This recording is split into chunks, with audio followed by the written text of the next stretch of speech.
Chapter 4. The first principle in the science of getting rich. Thought is the only power which can produce tangible riches from the formless substance.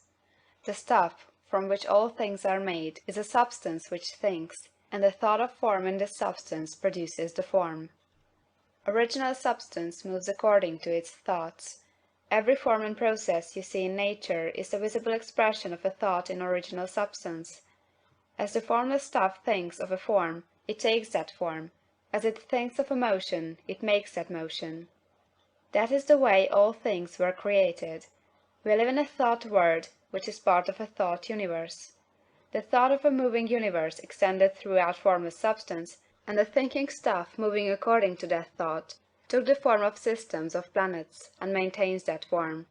Thinking substance takes the form of its thought, and moves according to the thought. Holding the idea of a circling system of suns and worlds, it takes the form of these bodies, and moves them as it thinks. Thinking the form of a slow-growing oak tree, it moves accordingly, and produces the tree, though centuries may be required to do the work. In creating, the formless seems to move according to the lines of motion it has established. The thought of an oak tree does not cause the instant formation of a full-grown tree, but it does start in motion the forces which will produce the tree along established lines of growth. Every thought of form, held in thinking substance, causes the creation of the form, but always, or at least generally, along lines of growth and action already established. The thought of a house of a certain construction, if it were impressed upon formless substance, might not cause the instant formation of the house, but it would cause the turning of creative energies already working in trade and commerce into such channels as to result in the speedy building of the house.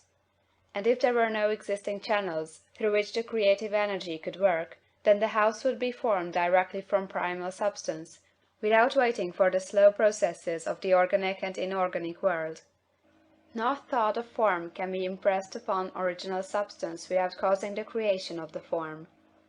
Man is a thinking centre, and can originate thought. All the forms that man fashions with his hands must first exist in his thought. He cannot shape a thing until he has thought that thing. And so far man has confined his efforts wholly to the work of his hands. He has applied manual labour to the world of forms, seeking to change or modify those already existing. He has never thought of trying to cause the creation of new forms by impressing his thoughts upon formless substance. When man has a thought form, he takes material from the forms of nature, and makes an image of the form which is in his mind.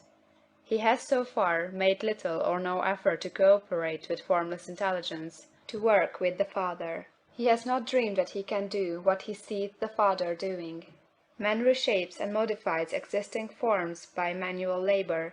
He has given no attention to the question whether he may not produce things from formless substance by communicating his thoughts to it. We propose to prove that he may do so, to prove that any man or woman may do so, and to show how. As our first step, we must lay down three fundamental propositions. First, we assert that there is one original formless stuff, or substance, from which all things are made. All the seemingly many elements are but different presentations of one element. All the many forms found in organic and inorganic nature are but different shapes, made from the same stuff. And this stuff is thinking stuff. A thought held in it produces the form of the thought. Thought, in thinking substance, produces shapes. Man is a thinking centre, capable of original thought.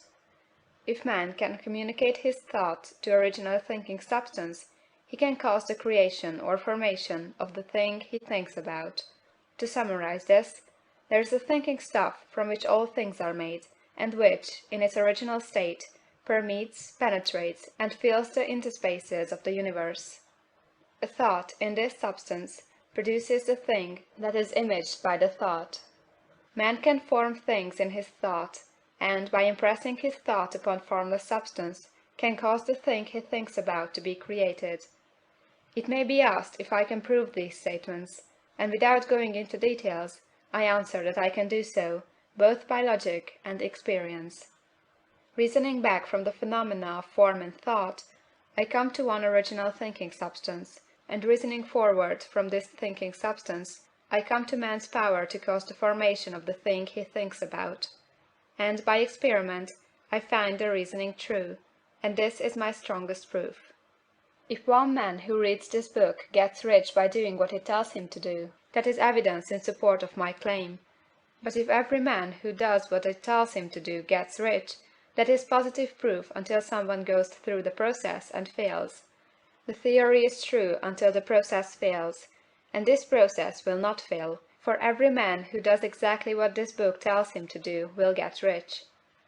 I have said that men get rich by doing things in a certain way, and in order to do so, man must become able to think in a certain way.